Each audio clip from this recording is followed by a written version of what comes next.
अरविंद केजरीवाल जी अपनी आगामी हार देखकर बुरी तरह से बौखला गए हैं, घबरा गए हैं। असलियत यह है कि 10 से 11 साल तक दिल्ली की सत्ता उनके हाथ में थी और जब उनके सच की परतें खुल रही हैं, जब उनकी कलई खोली जा रही है, जब उनसे सवाल पूछे जा रहे हैं, तो वो उल जलूल आरोप और बातें लगा रहे हैं।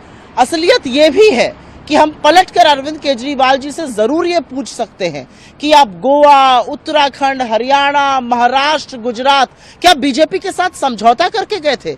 इस तरह की बयानबाजी अरविंद केजरीवाल जी को शोभा नहीं देती है। राहुल जी ने उनसे सिंपल बात पूछी ना। राहुल जी ने पूछा, आप तो लोकपाल की बात करते थे, भाई ये तो सच है कि अरविंद केजरीवाल जी एक छोटी सी गाड़ी में चलते थे, मफलर पहन के रहते थे, बिजली के खंबे पर चढ़ जाते थे। अरविंद केजरीवाल तो राजनीति को बदलने आए थे, बदलना तो दूर, दुनिया के सबसे महंगे शीश महल में, और उसके अलावा जिस तरह का शराब घोटाला उन्होंने किया, ऐसा पहले कभी नहीं हुआ था।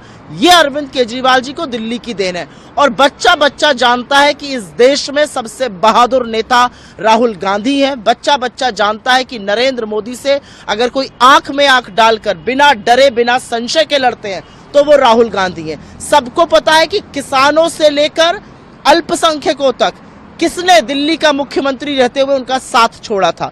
जब काले किसान कानून आए, सबसे पहले पारित करने वाली आम आदमी पार्टी। जब दंगे हुए दिल्ली में, चुप रहने वाले अरविंद केजरीवाल कहते थे 1 घंटे पुलिस दे दो, सारी महिलाओं को हटा दूंगा। गुजरात गए, बिल्किस बानो पर एक शब्द नहीं बोलते थे। अरविंद केजरीवाल ने अपने पार्टी के दलित नेताओं के साथ जो अत्याचार किया वो जग जाहिर है।